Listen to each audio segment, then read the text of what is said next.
Okay, everybody, today we're going to start a little project taking our weather data that we had been recording.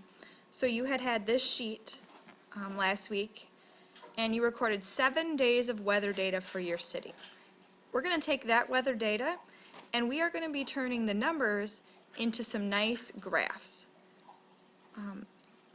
Doing that, we're going to be using a computer program to make the graphs for us. So it's a good idea that you know how to make graphs, and it's even a better thing if you can make graphs on the computer, because the computer does a really nice job making nice lines and making your graphs colorful. And we have that science fair coming up in the spring, and one way that you can make your display board beautiful is by making your graphs on the computer.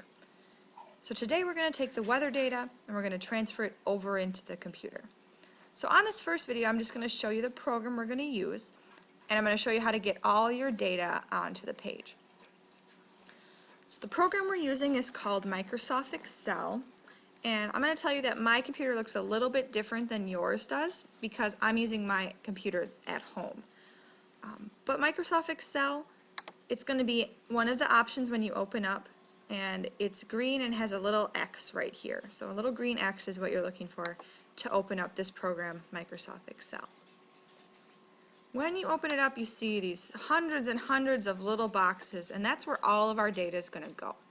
So each individual box is called a cell, and you can type in these cells. So type words and numbers and whatever you need, go in the cells.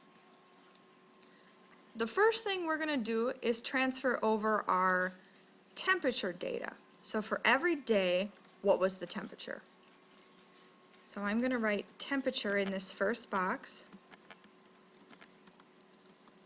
and then the date and the temp.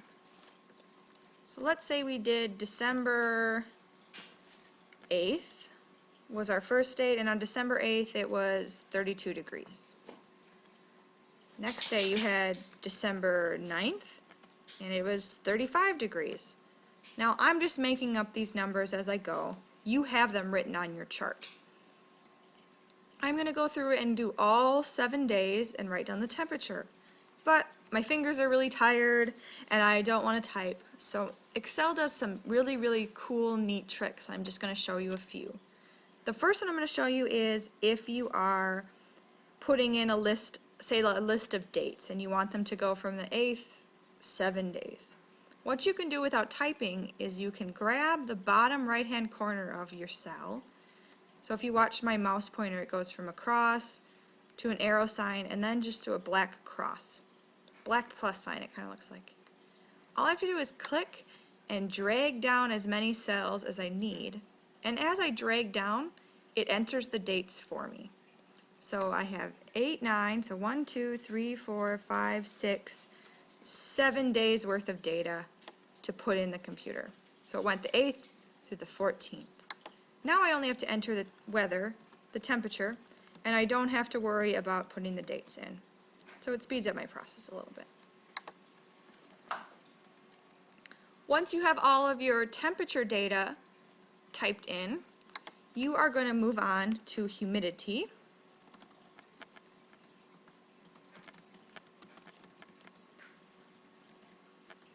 Type all your data in for humidity. Type all your data in for wind speed.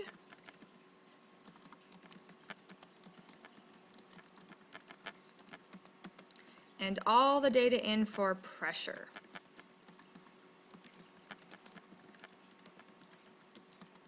So go ahead, do that on Excel.